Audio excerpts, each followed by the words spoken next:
the re-entry journey. What would be one word to describe this journey? Enriching. Unapologeticness. Elevating. Resilience. I say transformation. Intentional. Bless. Rebirth. The re-entry journey, the re-entry journey, the re-entry journey, the re-entry journey.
Oh man, oh man, oh man. Everything you said. Yeah, I couldn't hear it, but I know it's some good stuff, though. I know it's some good That's a good intro. way to start. For those of y'all that dismissed the whole introduction, I think that would be everybody because I was giving the introduction and both of our mics were muted. But tonight, man, again, I want to go through it. Tonight, this is the reentry journey. I am the host, Mr. Cardell Sims, and tonight our guest is an advocate for criminal justice reform and a public speaker on the injustices within the judicial system. He teaches a workshop to our youth on knowing your rights and engaging the political process to teach our youth how to conduct themselves when confronted by law enforcement to prevent a verbal or physical altercation from occurring during the confrontation. Tonight, our guest of the reentry journey. This brother got a powerful story, an amazing story. He's out there putting the work in, and I'd like to welcome him to the reentry journey, Mr. Tony Wolf. Man, welcome to the reentry journey. Nah, thank you. Yeah, Carter, thank you for having me. You know, because a lot of us are going through the same thing. I love to tell my story. Like you have a story, and we all have a story, and the reason our stories are so impactful because they inspire others who have been through the journey and may have more of a hard time of adjusting when they get back, you know, in society. So we show them that it can be done. Just stay, you know, focused and don't you know, fault in your walk. So just to start my story off, I'll show my shirt here so all y'all can see it. This is my brand. It's called The Great Injustice. So if a lot of people that see this shirt, when they look at it, they say, "Hey, I like that shirt," and we'll get into that later on because it's about my story. So growing up in D.C. and Maryland, you know, at every young man, you know, they get into things that, you know, they shouldn't get into. I wasn't a bad kid. I worked, you know, I went to school. I did graduate. And I was picked up on some robbery charges and was questioned by a detective in regards to a homicide and didn't know nothing about the homicide. The detective said, "Hey, tell me what you can tell us and we'll help you out with your other, you know, charges." I said, "There's nothing I can do for you because I don't know nothing about it." So the detective told me, "Well, since you can't help me, I'm gonna pay somebody to say it was you." That's where my role began. And so yes, and I end up. What was your thought? I'm just thinking, like, when he told you that, what was your thoughts like? Well, like what? Well, at that time, I was actually about to be shipped off to Fort Benning, Georgia, for the military. I was going into the Army. Yeah, I was going into the Army to be a MP, a military police. That's what my MOS was. So when I'm sitting in the room, you know, it's nothing I could tell them about it because I didn't know nothing about it. And that was one of the things that my lawyer said when he came to see me. He said, I looked through your police files and you didn't make a statement. He said, why didn't you give a statement? I said, well, how can I tell the police about something I don't know about?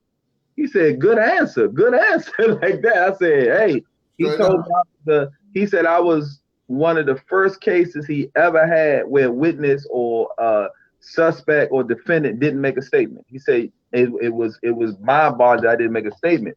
So that was a blessing in itself too, because during the course of my incarceration, I started working on my case. I went into the Maryland Penitentiary at the age of 19, turning 20. And the first thing I remember asking the guy who they was moving me in the cell with, where's the phone? Where's the law library? That's the first two things I asked this guy. And he had already been in there for maybe over 10 years. And he was like, man, I ain't never seen nobody like that. So every morning I got up, went down to the law library. I didn't know what was shepherdizing. I didn't know what was a firm being, what was, you know, Atlantic code, none of this stuff. And so I started studying the law. So when the older guys saw me, they took a interest in me and said, hey, what's going on? I said, look, man, I ain't do this charge and I'm trying to get out of here. So I learned the law. I had lawyers, you know, at the time I was financially, you know, okay. So I had hired, my brother had hired a few lawyers that it didn't work out.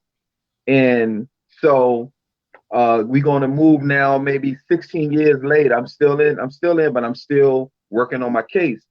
And so this is the one thing I want to say before I get into, you know, the other part of the reentry part is that whenever someone would ask me when I was in prison, they would say, hey, Tony Wolf, what's up? And I'd be like, getting out of prison. Tony Wolf, what's up? Working on my case. Tony Wolf, what's up? Going home. So that was a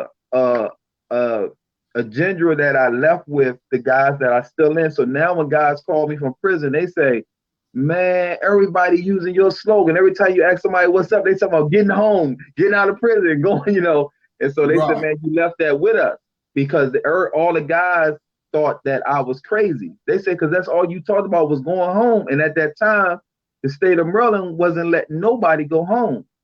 And so back to the 16 years later, I end up going on lockup. You know, we always know about lockup, right? Yeah. And this was the blessing in disguise for me because I always read my transcripts and was reading this. But what we didn't know is that a lot of stuff is in the police investigatorial files when they investigate the case, which I really didn't understand. So I sat down on lockup for 60 days. And this is where my release started to formulate, right? Right. One of the sergeants that was down there, and I talked to this guy because he's retired now, and I talked to him. I said, man, you helped me get home. He said, what you mean? I said, because when I went down lockup, they don't let you have nothing in lockup. Yeah, they want you don't get nothing. Yeah, they strip you for everything. And I said, look, man, I need my legal work. That's all I want. He said, all right, I'm gonna bring it to you. Before he left that shift at 3 o'clock, he opened the door and said, here go all your legal work, man. I'll holler at you later.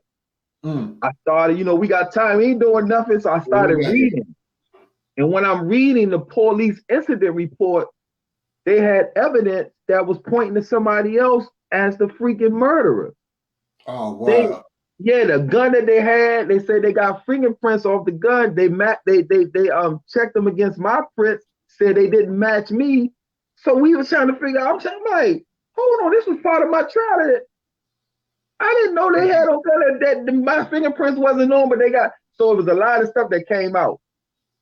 So I end up hiring an investigator and she ended up getting my files. Now, let me tell you what was so important about this.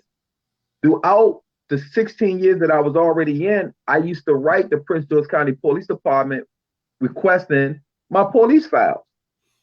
You know what response they gave me every time I asked them for them? What you think? I know they denied it. Nah, they said they didn't deny it. They said my files was destroyed. Destroyed.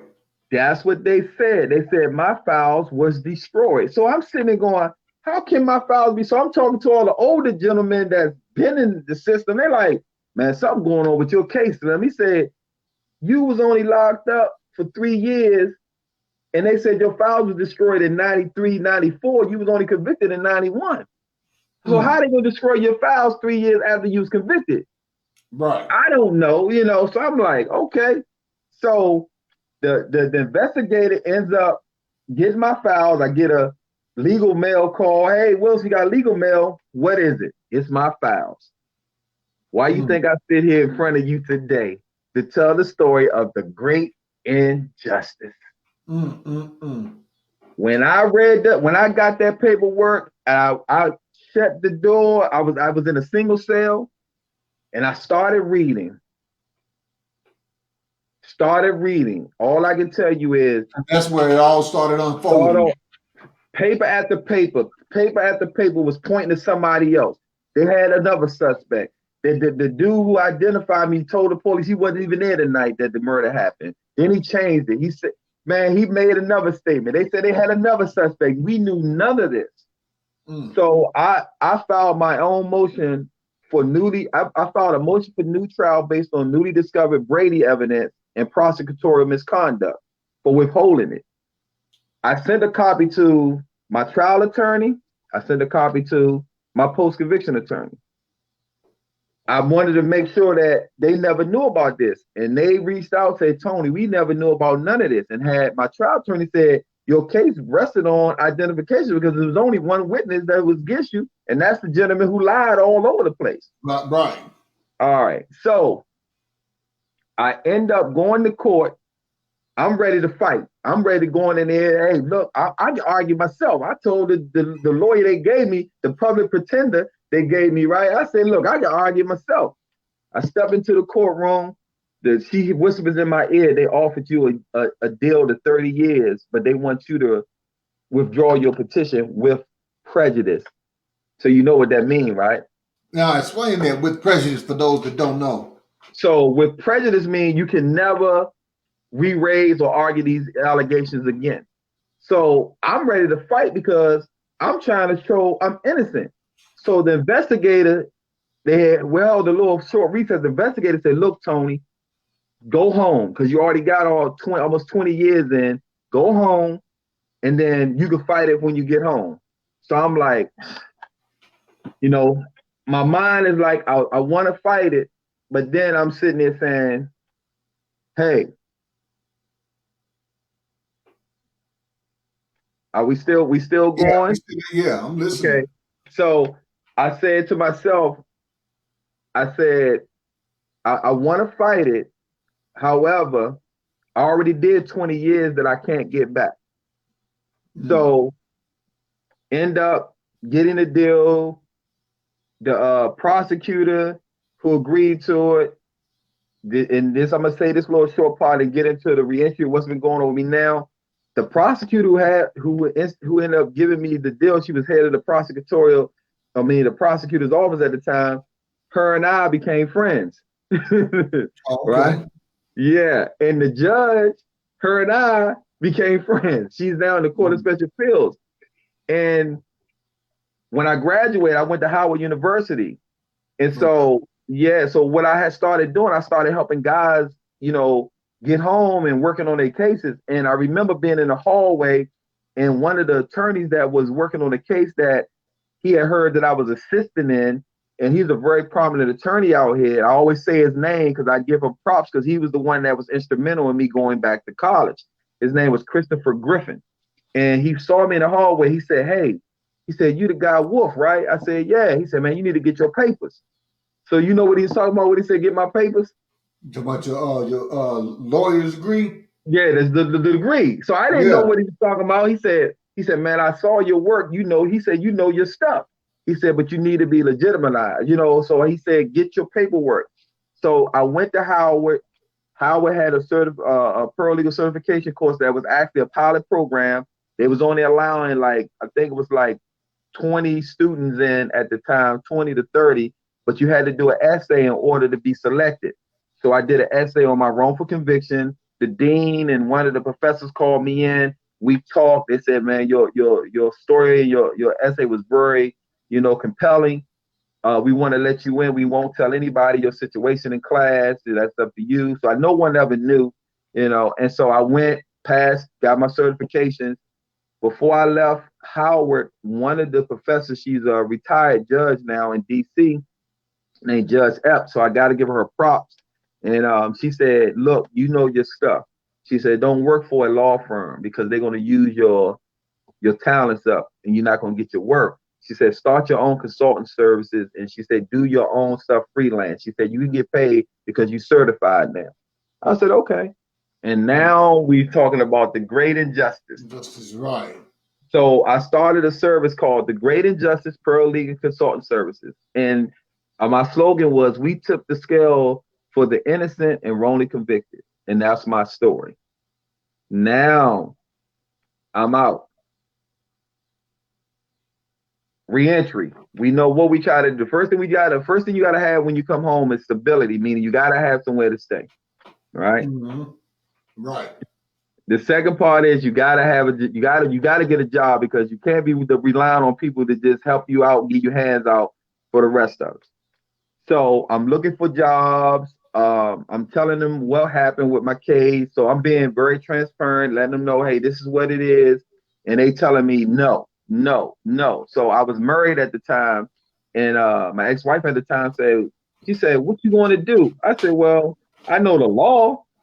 And so I end up getting on her computer and did the Great Injustice, did the scales, and I sent it into the prison because a lot of guys knew I knew the law. And then that's how I became into my business. I ended up getting my business registered as an LLC. I had the first case I ever did. It was a little Spanish guy. I charged him $200. And what was so crazy about his case was that he was like 16 when he was convicted. He took a plea, and his education was only 3rd grade. And when the judge asked him, do he understand the rights that he had given up? He was like, see. And I was saying, that's a great injustice. And why? And you know this, because how can a judge with a conscience sit there and actually allow a 16-year-old Hispanic, Latino juvenile at 16 who had a 3rd grade education actually say he understands rights that he has given up? Right.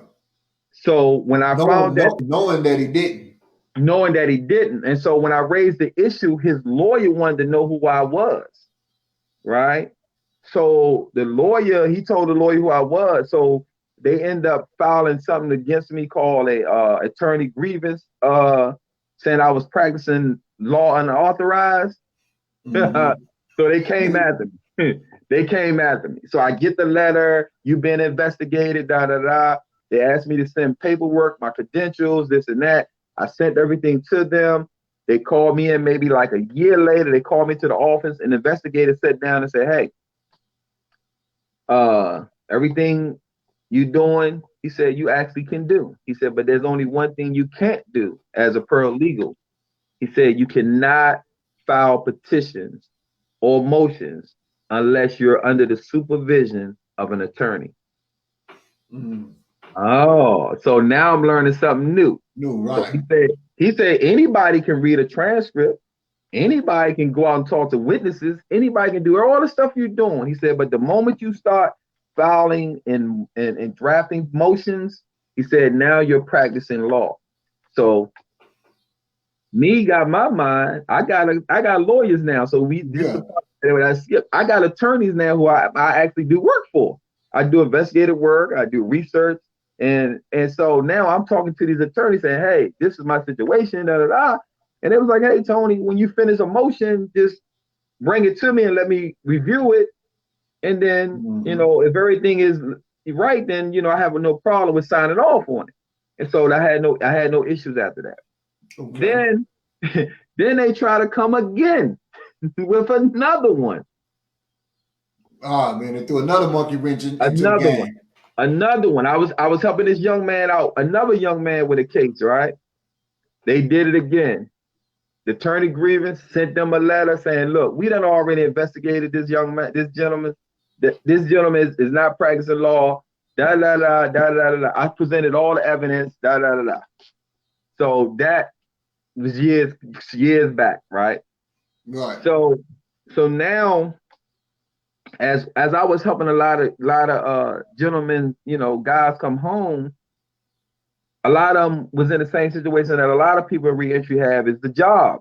And so I created a business called Many Faces Buffing and Cleaning Services. So the business was geared to returning citizens.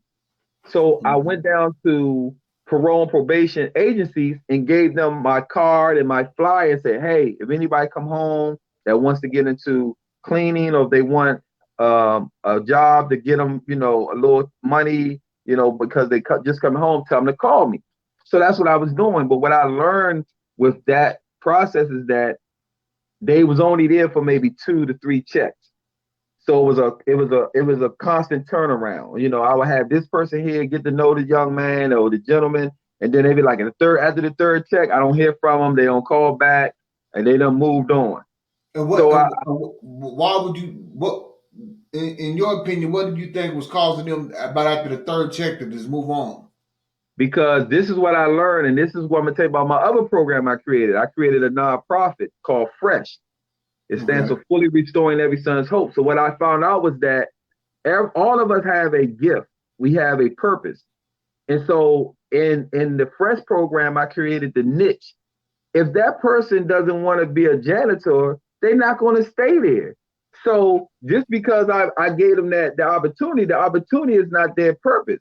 The opportunity is just to get a little money in their pockets until they can get to where they're supposed to be. And so that's what I learned. So I kept the business for maybe like 5 years. And then I did one last contract. It was a returning citizen. Story real short. He had the whole building to himself. He would go clean up at night and he wasn't doing his job. They called me in. I went in, did a survey of the whole building where they were saying he wasn't cleaning up. And then the night I went to pay him, I said, you finished cleaning up everything? He was like, yeah, I cleaned up everything. I said, you sure you cleaned up everything? He was like, yeah. I said, come in. So I took him to the bathroom. I said, you see this right here? I said, you cleaned that? Oh, it won't come off. I said, well, let me show you pictures. I said, these are pictures I took earlier today that they said you wasn't cleaning up. So I got the thing and I cleaned it. I said, oh, what you said didn't come off, I cleaned it up. I went to the other side. I said, you didn't pick this trash up for like a whole week. He said, oh man, I forgot.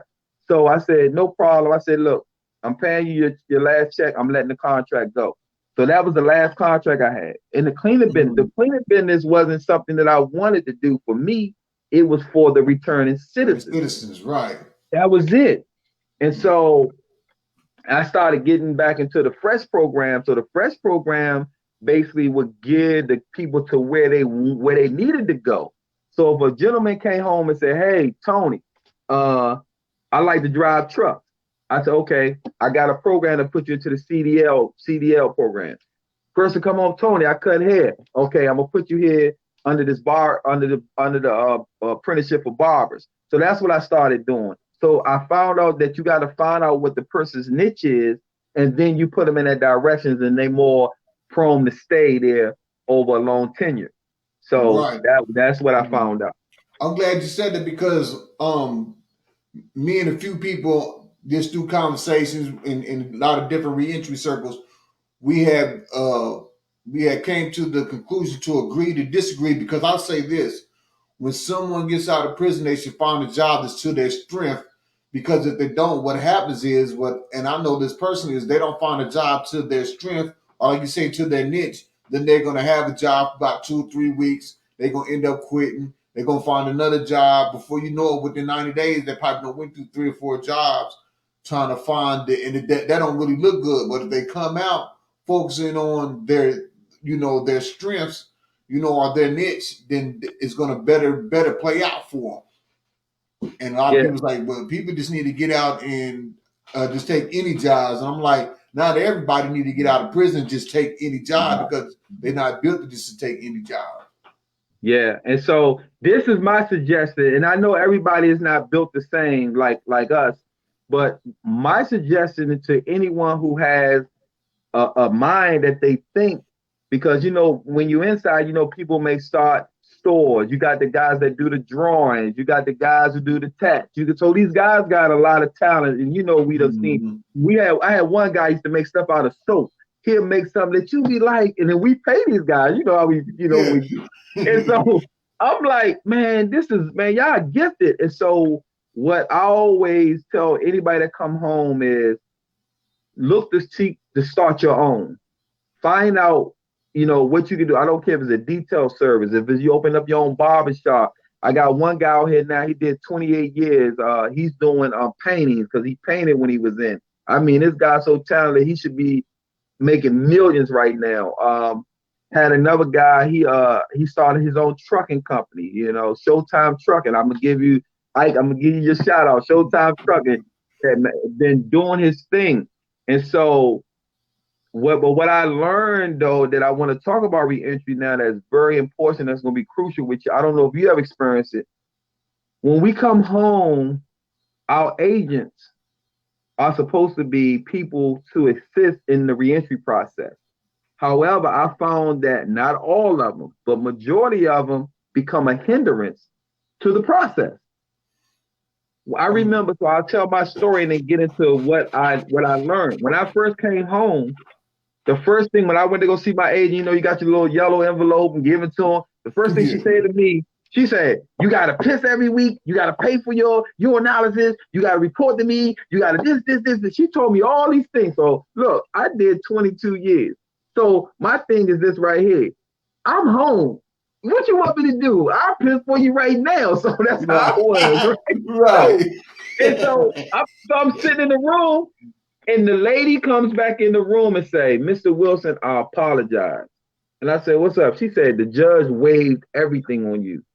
All you have to do is just report twice a month. I said, okay. Wow. So everything was waived from me. And I said, thank you, Father. You know what I'm saying? So I don't know your fate, but the man who we believe created all things, he was all he had. And so, but now what I found out when I was with my agent, right? And she said something to me that really stuck with me to this day. And she said to me, you can't go nowhere unless you ask me. You can't do anything unless you get permission. And me, everybody that been around me know I got this right here. So I'm sitting there, yes, ma'am. I don't even know how to say, because it's a nasty taste in my mouth just to talk about how this other human being who's supposed to be helping me after 22 years of being wrongly convicted is actually trying to keep their foot on my neck, right? And so me, I still study law. This is what I found out. So for all those who are on parole and on probation, I'm gonna give y'all a tidbit that I found out myself. First of all, I had 5 years probation. A lot of us don't even know this, and they don't tell us this. If you do in the state of Maryland, if you do 2 years of uninterrupted supervision, they automatically supposed to abate your probation, meaning close you out. Don't nobody know that, but guess who knew that? Tony Wolf knew that. Yeah. So when I goes in the office, I said, "How you doing?" I said, she said, "You good?" I said, "I'm trying to figure out when I'm gonna be taking off probation." She said, "Well, you have 5 years." I said, "But under the rule, it said I'm supposed to be abated. I done did over 2 years." She said, "You did 2 years already?" I said, "I got 2 years and 2 months." She said, "Hold on, let me go talk to the supervisor." She go talk to the supervisor. Supervisor said, "Oh yeah, you right. This lady never put my paperwork in. I had to go through it. Never did it. I kept saying." So I went to the judge, my judge. I said, "Your Honor, I'm trying to get on probation." She said, "Just tell him to the paperwork up, I'll sign it." So you got to realize I left a lot of stuff out there. Nobody know that the judge and the prosecutor in my case, I was in constant contact. Yeah, I was always in constant contact. I showed them my certification when I graduated from Howell. They were so proud of me. So y'all didn't get that part of the story. That I done had so many things with the judges and the prosecutors, right? So I go see the supervisor. This is what the supervisor tells me. The supervisor said, "It only takes 5 minutes to do the thing." He said, "Man, what's your name?" He said, all right. He said, all right, take that up to the judge.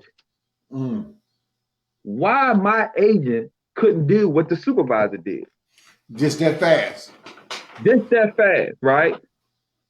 Took it up there, the judge signs off, right? Now, I'm helping other individuals now get off of parole probation.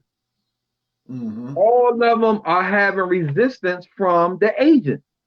So I'm like, if you're doing what you're supposed to do, why are you having resistance? Exactly. I'm gonna tell you what I saw. I'm in courtrooms where agents are on violation cases with guys who have constantly violated somewhere in some fashion, some form. Right. What you think they did with their cases? You know what they did with their cases, right? They do continual. Nah. They closed their probation and parole cases out. It's called unsatisfactory. So I'm sitting there saying to myself, you got people like us who out doing the right thing, but they don't want us to be all paper, but they'll take a person who done made 3 or 4 violations and then close them out unsatisfactory. Because they know they're going to end up somehow, some way back through the system. This is what I feel. I feel like they know the ones that they're closing out, that's getting all these violations, their behavior shows eventually they're going to get right back in the system. Someone like you and others like myself, and they see like, oh, no, they don't have a chance. They're not going to come back through the system. So they try to hold you longer, hoping that you'll make a mistake or something. This is what I learned through the system. They try to keep you on the break the laws and everything else, keep you on there, hoping that you get one slip up to where they can. All right. So we go back. So we go back to what I first reiterated about the agents who are supposed to help you with reentry don't give us no help. So what you just said is right on point, because guess what they saying to themselves? Oh, they'll be back. They'll be back. Why would another human being see another human being and say, oh yeah, you'll be back, when you supposed to be saying, hey, man, get yourself together, man. Man, get yourself a family, man. Get yourself a job. But you have people who will say, you'll be back. Back to what you said. If an agent sees an individual who is in need of some form of counseling, some form of a program, whether it's drug treatment, whether it's anger management, why not assist that? All the agents, I'm gonna tell you what's crazy. I'm gonna tell you why the system is so crazy, right? And wait till you hear this right here, and you notice they always tell you when you get parole or you get probation, they always in your conditions it tells you to don't be around other felons or convict. Yeah. But guess what they do though? But then they want all of us to have the being companies and corporations that hire nothing but felons and return sentences. I said, this is an oxymoron. That's what I've been evaluating. I said, man, this system is crazy. They'll tell you, I'm a convicted felon, but I got my own businesses. So when a man comes out, he's a convicted felon, but I'm hiring him.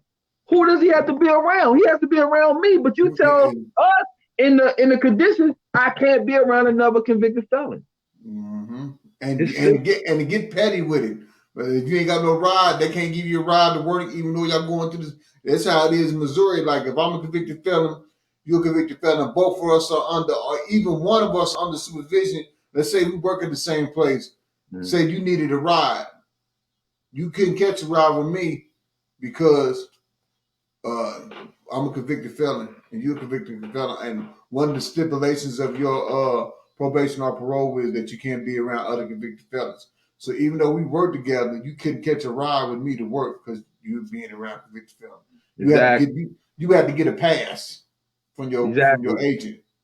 So that's what I believe parole probation. I'm not saying all agents are like that. You have a few that try to definitely assist, the returning citizen. But however, the mass majority that I have seen, it's like they want to actually keep their foot on that, defendant's neck, and I'm gonna tell you something that was scary to me though, right? So I tell you, I'm a studier. I research, right? Right. I remember when I was like, that's how I found out about the 5 years or 2 years of unsupervised, uninterrupted supervision, how to come off papers. And so I'm sitting there one day and I'm reading, I'm studying. And this is one of the most scary. Let me tell you a scary moment that happened to me. Because we think we free when we home and we on parole probation, right? Right. We think that, right? Yeah, you think you're nah. All right, so no, but let me break this down to you. I was reading the law. It says that when you're on parole or probation, you are still a part of the Department of Public Safety and Corrections. The only thing that is happening is that you are serving your time in the community, and your supervisor, the person who's supervising you is the agent. Mm-hmm. So you know how when we are in the actual institution and we get an infraction or a ticket, sometimes you may go on lockup and you have to wait for adjustment. Just like out here, if you sometimes they may wait to the court hearing, or if the violation is one of a heinous crime, then they send you up to what they call diagnosis. So you have to wait for your hearing. Let me tell you something. When I read that, I'm gonna tell you, I don't get headaches, right? I haven't had a headache in over 37 years, right? When I read that, Cardell, that was one of the most scariest things that I ever experienced in my life, because when I thought I was free, I wasn't. You still property of the state. Property of the state. And that's why I was seeking so hard. And I didn't know at the time, but I was seeking so hard to get them to close out my case. And that's why a lot of guys now in Maryland, they say, hey, they call me and say, Tony, man, I'm trying to get off papers. How many years you got in? Man, I only got like a year and a half. I said, get 2 years in and then, get back at me, stay out of trouble, and we're going to put the paperwork in for you. Because why would an agent who always said that they are overloaded with cases want to continue to keep holding people when they don't have to? Exactly. So with that, I started the Fresh program, and so now I'm gonna get into what I do now. So I got to tell you the one story I think I was telling you about. It's a gentleman that I met when I was in the penitentiary named Jermaine. Him and I used to walk the yard. So you know about penitentiary yards. You got you gotta walk the yard, gotta hit the track. Gotta hit that track. So him and I, he had life with parole. I had life without parole at the time. And I had made a promise to him because him and I was in the same situation. He was telling me about him being wrongly convicted, and I was telling him about me being wrongly convicted. And what was so fascinating about our story is that I was the one with no parole telling the one with parole I was going to come back and get him. So right now, he's home. He's been home like a year and a half now. He did 30 years. I did 22. So the last 8 years of that, I've been trying to get him there. And we're doing a documentary now called A Promise Fulfilled.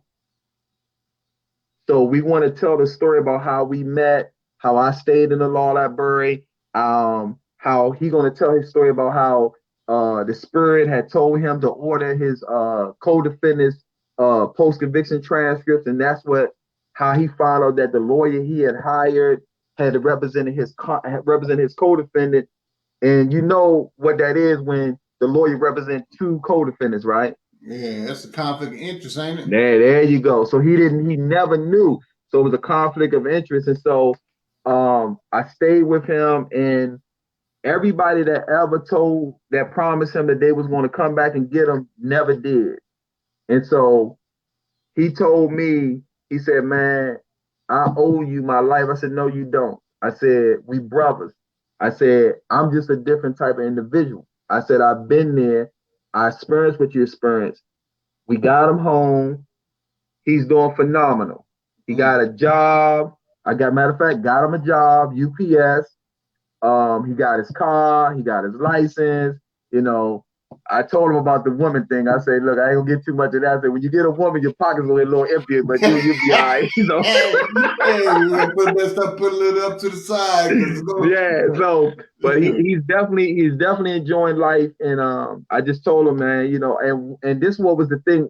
After I finished his case, and the day that they let him go, I retired from doing paralegal work, right? Mm-hmm. So I used to read trial transcripts. So I have endless folders of cases that I read and dissected issues, violations, prosecutor misconduct, ineffectiveness of counsel, judicial misconduct, all that. So I have thousands of pages. Right. And so I got into helping the kids. I started seeing that there was a lot of youth, you know, getting shot by law enforcement. And so my team and I, we created a curriculum called Knowing Your Rights and Engaging in the Political Process. And so what we did was we created how to teach youth ages 10 through 21 how to properly exercise their 4th, 5th, and 6th Amendment rights. And so that's what I do now. We've been going around the country teaching this. We done been to Chicago. We done been North Augusta, South Carolina, Howard County. So we traveling now. And so everybody that we done taught this to, all the youth, even the adults that are there as we teach this program, said they didn't even know they had those rights. Mm. And so, yeah, and so the reason we created the second part of the Knowing Your Rights was because a lot of people know the rights that they don't know the rights that they have, but after we teach them their rights, then we show them the political process of how laws that we must abide by are created, and how laws that are created are actually created by citizens as ourselves, because we elect those individuals into office, and then we present bills that we create to become law. And that's why I explained to them like Megan's Law, you know, right. Exactly. When the young girl. So I said those laws were not laws until the woman who was the victim of her daughter went to her legislative representative, who they voted in to you know, have that law presented to their constituents and voted in to become law. And so that's what we teach them, that part too. And we teach them that they have powers in their votes, and who they vote in, they work for us. We don't work for them. That's why they campaign. I said, that's why they campaign to us. We don't campaign to them. Exactly. You know what I'm saying? They say, look, this is what I'm gonna do for y'all if y'all put me into office. Exactly. And so when you put them into office, but we also teach them this also. Once you create something to have your delegate or your senator or your council member to present to become law, or to change some type of bill or something within your community, whether it's to build a park for the kids, you also have to support that particular individual in their efforts to have your concerns or your gripes, you know, addressed. And so that's what I teach people. Just don't give it to them and say, this is what I want you to do. No, you have to be a part of the process. And so that's what we teach them also. Mm. So so you put in a lot of work, and for those of you just tuning in, if y'all don't understand the story and how powerful it is, man, you got to go back and catch the whole interview. But just to give you a brief to where we at is Tony wrongly convicted. As soon as he walked into the prison gates, fought his time. He wanted to know where the phone was. He wanted to know where the law library was. And that's where he spent his time, was in the law library. You know, got out and started helping people. Got out with the Howard University. With the Howard, got certified, got the paperwork, paralegal, and just started working on cases for in prison. That's to me, that's the powerful part, that you started going back in. You was like, you know what, y'all telling me no out here, but I'm gonna go in where they really need me at.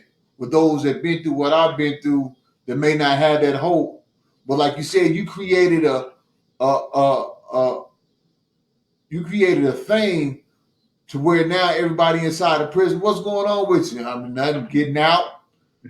You know what I'm saying? You Exactly. created that's a legacy, and it's a mindset too, because you instilled a mindset of fight. You instilled a mindset of hope. Here you are, the person that had no parole,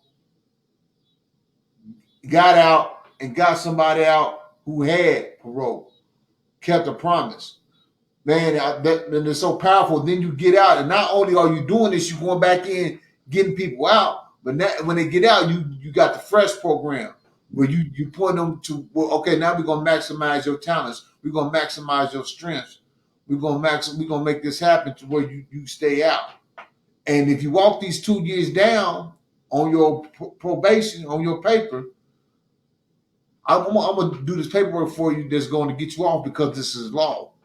Regardless of what you, that's you cover and help so many people that was incarcerated around the board on so many levels, to the point where you getting them out and you giving them a place to maximize their talent and help them navigate to where they can be successful. Man,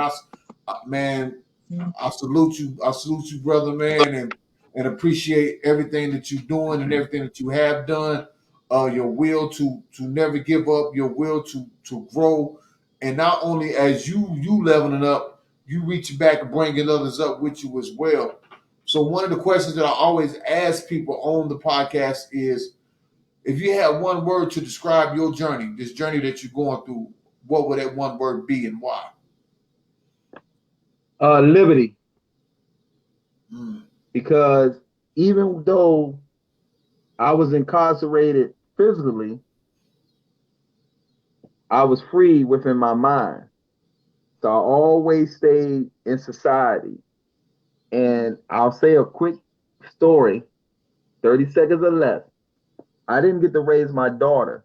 So my daughter had a daughter when I came home. I'm raising my granddaughter now, right?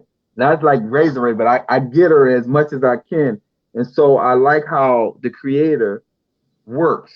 He said, you didn't get it the first time, but I'm going to give it to you the second time.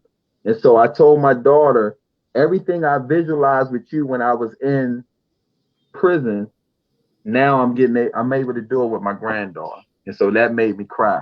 So, yeah. Man, that's crazy you said it, because I'm finna experience my first grandson as well. Like my prison time and me in and out of prison, I wasn't there for my children. But now my one of my daughters is finna have a son, and it's gonna be my first grandson. I'm kind of excited. I'm kind of excited about that, because now I'm gonna be there from the jump. I'm here. Grandpa ain't going nowhere. He's here, and I'm really looking forward to that. So one more question. Somebody's getting out to tomorrow. They run across this video. What is one message that you got for that person that's maybe getting out tomorrow and they just happen to see this video? One message would you leave for them? So I give them the message that I give anyone that comes home. You home now. Take it one day at a time. You don't got to do everything at one moment. Just take it in and just make every day count. Just do one thing towards your goal or whatever you have that you want to do now that you have your freedom. So one day at a time, make every day count. Do one thing that moves you towards the goal of what you want to do now that you have your freedom. And there you have it. We'd like to appreciate everyone that's tuned in. The brother Sean Oliver got on and said, good to see us on the platform. Appreciate you tuning in, Sean. Shayna, yeah, this is a great interview, man. You got to go back and replay it from the start. Tony, and he's putting a lot of work in. Not only, a lot of people put work in, but it's different when you putting that work in and you bringing people up out of them cages and putting them on in the positions where they should be. And man, that speaks so much about character. That speaks so much about the person that you are. We really appreciate the work that you do. Um, Maybe a year from now we can get you back on to see what you got going on at this time. But let the people know how they can get in contact with you. They want to book you, the website. All right. So I'm gonna make it easy for everybody. All you gotta do is Google The Great Injustice, and you're gonna be able to get in contact with me. I was talking to some young kids the other day about their rights because I play basketball, and I say, "Is the police stop you?" Oh yeah, well, I hoop. Oh, okay, all right. Let me find out. And I asked them. I said, "The police stop you, asked to search your vehicle." I said, "What right you gonna exercise?" They was like, "Man, I don't even know." I said, "You exercise your Fourth Amendment right to unreasonable search and seizure, right?" I said, "Your most important right is your Sixth Amendment right. Do you know what that right is?" They said, "Nah." I said, "If you get locked up, who do you need?" They said, "A lawyer." I said, "That's your Sixth Amendment right. So if you ever get stopped and you don't know nothing else to say, you say, 'Officer, I want to exercise my Sixth Amendment right.' They cannot question you anymore because you're asking for an attorney." All right. So anybody that want to reach me, just Google The Great Injustice. I have my shirts available. I'm telling you, once you see these shirts right here, what I got on here, I don't know if you can read everything on here, right? But this shirt actually tells you about the things about the system. But if you can go into, I don't know if you're on Facebook. If you go onto Facebook, just pull up The Great Injustice, and you can actually see my logo. So this is my logo on my Facebook page. So if you want to find me, Google The Great Injustice. If you want to see me on Facebook, just go to The Great Injustice, and you'll see all my stories that I tell about cases, about misconduct, about police corruption. That's all on my page. And there you have it. Google The Great Injustice. I'll type that in the comments in the section in the Facebook group. For those of you that didn't get that, just go to The Great Injustice, Facebook or Google, and there you have it. You'll find the work and everything that Tony is doing out here. And once again, we appreciate you coming on. We wish you nothing but the best from here on out and continue your work. Thanks a lot for your work, and thanks a lot for being on the reentry journey. All right, thanks for having me, and keep doing what you're doing to keep the people out there informed. All right. All right, man. Appreciate it. All right. Have a good night. You too.